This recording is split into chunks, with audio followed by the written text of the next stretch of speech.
جیسے جیسے برطانیہ کے یورپ کو چھوڑنے کا وقت قریب آ رہا ہے، برطانیہ کی مشکلات میں مسلسل اضافہ ہوتا جا رہا ہے۔ اسکاٹ لینڈ کی فرسٹ منسٹر نکولا سرجن نے ایک بار پھر اسکاٹ لینڈ کی آزادی کے لیے دوسرا ریفرنڈم کرانے کا مطالبہ کر دیا ہے۔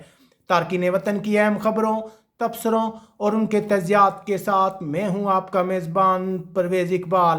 اگر آپ رہنا چاہتے ہیں باخبر لمحہ بلمحہ یورپ بھر کی خبروں سے تو ہمارے پاکستانی کمیونٹی ان یورپ کے یوٹیوب چینل کو سبسکرائب کریں اور بیل آئیکن پریس کر لیں تاکہ تازہ خبر کا نوٹیفیکیشن آپ تک بروقت پہنچ سکے۔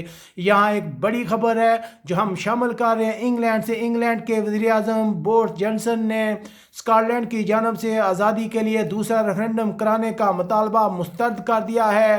انہوں نے کہا کہ وہ نکولا سرجن کی جانب سے اسکاٹ لینڈ کی آزادی کے لیے ریفرنڈم کرانے کا مطالبہ مسترد کرتے ہیں۔ انہوں نے کہا کہ پہلی بار جب یہ ریفرنڈم کرایا گیا تھا تو ان سے وعدہ کیا گیا تھا کہ اب کبھی بھی اسکاٹ لینڈ کی آزادی کا ریفرنڈم دوبارہ نہیں ہوگا۔ یاد رہے کہ ستمبر 2014 میں اسکاٹ لینڈ کی آزادی کے لیے ایک ریفرنڈم ہوا تھا جس میں عوام کی اکثریت نے تقریباً 55% سے زائد عوام نے فیصلہ کیا تھا کہ وہ انگلینڈ کے ساتھ رہنا چاہتے ہیں۔ لیکن اس کے بعد اسکاٹ لینڈ کی آزادی نے دوبارہ زور اس وقت پکڑا جب بریگزٹ کے لیے ووٹنگ ہوئی، جب انگلینڈ کی اکثریت عوام نے کہا تھا کہ وہ یورپ کے ساتھ نہیں رہنا چاہتے، لیکن دوسری جانب حیران کن طور پر اسکاٹ لینڈ میں عوام کی اکثریت نے کہا تھا کہ وہ یورپ کے ساتھ رہنا چاہتے ہیں۔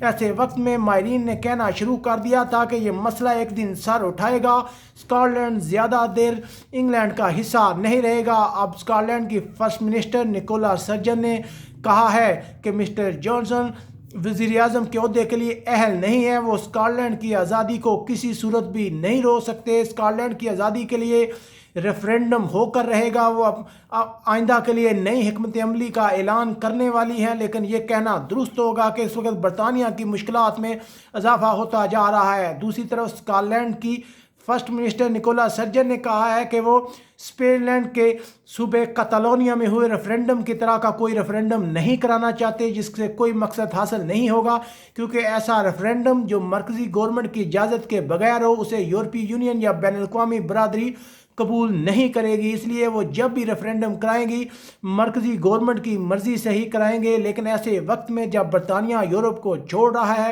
اس کی مشکلات میں مسلسل اضافہ ہوتا جا رہا ہے۔ ماہرین اکثر خبردار کرتے ہیں کہ کہیں یورپ کو چھوڑنے کے ساتھ ہی انگلینڈ بحران کا شکار نہ ہو جائے، جیسے کہ اس چیز کے اثرات نظر آنا شروع ہو گئے ہیں کہ شاید انگلینڈ ویسا نہ رہے جیسا وہ یورپ کے ساتھ ہے، اسے بہت سا نقصان بھی اٹھانا پڑ سکتا ہے۔ حالات و واقعات جو ہیں وہ بگڑتے جا رہے ہیں۔ انگلینڈ کے لیے یہ بہت ہی قیمتی وقت ہے کہ وہ بہت سمجھداری کے ساتھ یہ فیصلہ کرے کہ اسے یورپ کو چھوڑنا ہے یا نہیں چھوڑنا۔ اگر وہ یورپ کو چھوڑنا چاہتا ہے تو ایسے طریقے سے چھوڑے، بامقصد مذاکرات کر کے چھوڑے کہ اس کی معیشت کو زیادہ نقصان نہ رہے۔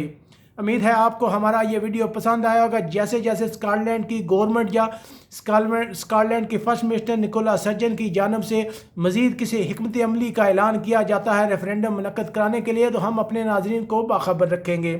امید ہے آپ کو ہمارا یہ ویڈیو پسند آیا ہوگا۔ ہمارے یوٹیوب چینل کو لازمی سبسکرائب کریں اور بیل آئیکن کو پریس کر لیں تاکہ یورپ بھر کی خبریں آپ تک فوری پہنچ سکے۔ یہاں بارسلونا سے اپنے میزبان پرویز اقبال کو اجازت دیجیے گا۔ اپنے ارد گرد کے لوگوں کا خیال رکھیے گا۔ اللہ حافظ۔